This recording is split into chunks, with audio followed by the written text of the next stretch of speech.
Hey, we're back. This time we're looking at the OP prize award for the Void OP. And I was going to say ship, but at the same time we're missing a ship here. So, in case you haven't heard, starting with the Void OP, the prize ships are no longer including a ship.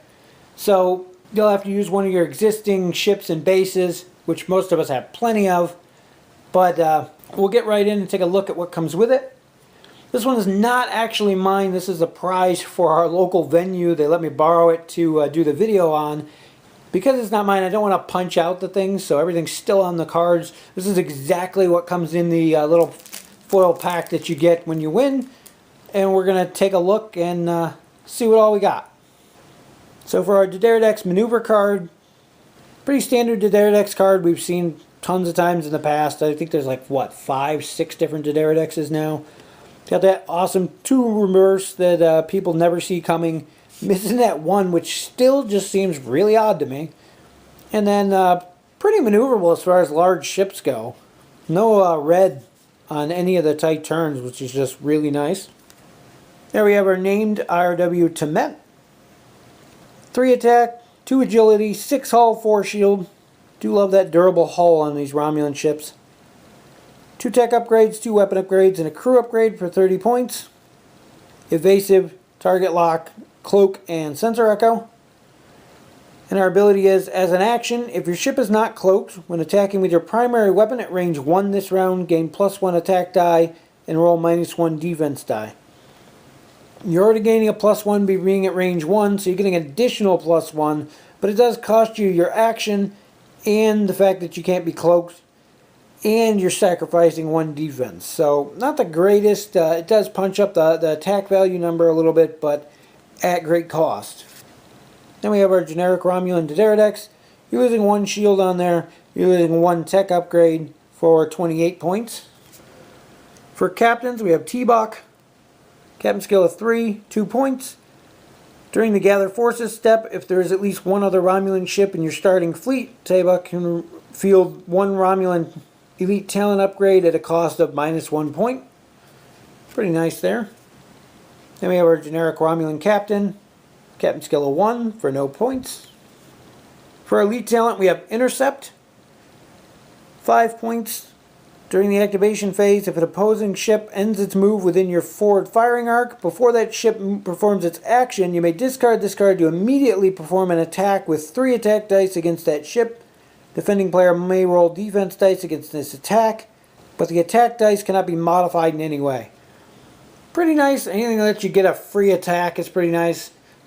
5-point discard for a 3-die attack. Steep, but at the same time can be very effective. You're doing it before they perform their action, so it's great against cloaked ships where you can actually shoot them before they get a chance to cloak and get that bonus defense dice, which is nice. For crew upgrades, we have Thay. How do you pronounce his name? It's 1 point. During the activation phase, after you move, if you have the cloak action on your action bar, you may discard this card to perform cloak as a free action. 1 point chance for a free cloak. Can't go wrong with that. Leaves you open to perform a second action. And not expensive, so definitely worth it. If you have the extra point to spare, why not? For weapon upgrades, we have charging weapons. 1 point. When attacking with your primary weapon, you may disable this card to reroll one of your blank results. No ship can be equipped with more than 1. Kind of an interesting ability, that disable to reroll a die. If you have the extra point laying around, can't see why you wouldn't want to do it, unless you're running like a target lock heavy build using their Romulan guy who lets you reroll twice by spending a target lock. Other than that, a free reroll every time you fire with your primary weapon. See this getting a lot of use on like the Hakuna, which has a really high primary weapon value based on its named ship's ability. For tech upgrades, we have self-repair technology.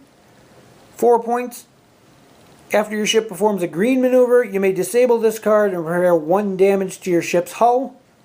This upgrade can only be purchased for a Romulan ship, and no ship can have more than 1. Pretty nice. The fact that it's a disable and it's reusable makes it really nice. And the fact that it's whenever you perform a green maneuver, you're going to be doing lots of green maneuvers to clear out auxiliary power tokens for various other options. So basically, free repairs, definitely worth it in my opinion. Pretty nice card. For the rest of our stuff, like I said, it's not my ship. I didn't want to punch out the tokens, but we'll get a closer look at them. Strangely enough, for a ship that has 4 shields, 3 on the generic, they only give you 1 shield token. I realize they are cutting back on things, but definitely just seems weird and random that there's a single shield thrown in there for no reason. We have our +1 attack, -1 defense with our primary weapon, which is a reminder token for our named ship's ability, as well as our D'deridex ship dial. There you can see the reminder text that it's for our named ship, as well as the dial. For this one we have the other half of our dial, as well as our named captain's tokens. And we have our generic captain's tokens, as well as our named ship's base, with that 90-degree front arc, standard to all our D'deridex classes, no rear arc. And on the flip side, we have our generic D'deridex class, again, 90-degree front, no rear. They've been doing this with the pegs lately. After getting several that were both male or both female and not being able to connect my dial, it's much nicer now to see them doing this. I really hope they keep doing it. They came to switch off and on, so I want to see them keep doing this where they come connected, so you're pretty much always guaranteed to get one of each. Do like that. I really hope they continue doing it. Well, I agree with them cutting back on the tokens. No target lock, no evasive, no cloak, that kind of thing. That's fine. Most of us have plenty. Again, the single shield is kind of an oddball token in there. Leaving out the ship, I'm not so sure on. At the same time, if you're playing in a tournament and you won one of these, chances are you already have ships, so it's not a huge ordeal. But it just seems like a kind of cheap way out.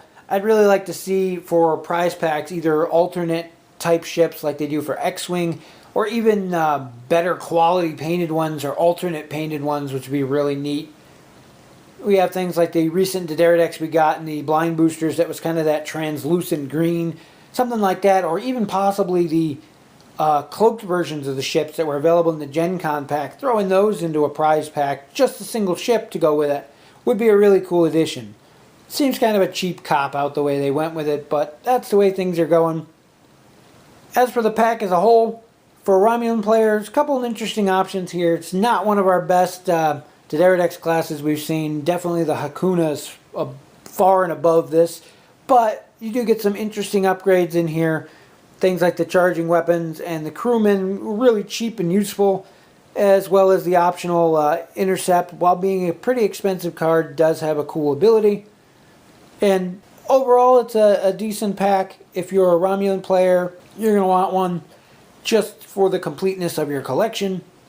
If you're a cross-faction player, there's 1 or 2 useful cards in here, but nothing great. This is the way tournament packs should be. It's nothing game-chasing, just kind of fun fluff stuff that you don't have to play. Anyway, that's pretty much it for this one. If you're winning the Void tournament, now you know what you're going to be getting. Otherwise, you can pick these up on the secondary market. Hopefully, they go a little bit cheaper since they don't actually have a model in them, but who knows? The secondary market's kind of weird.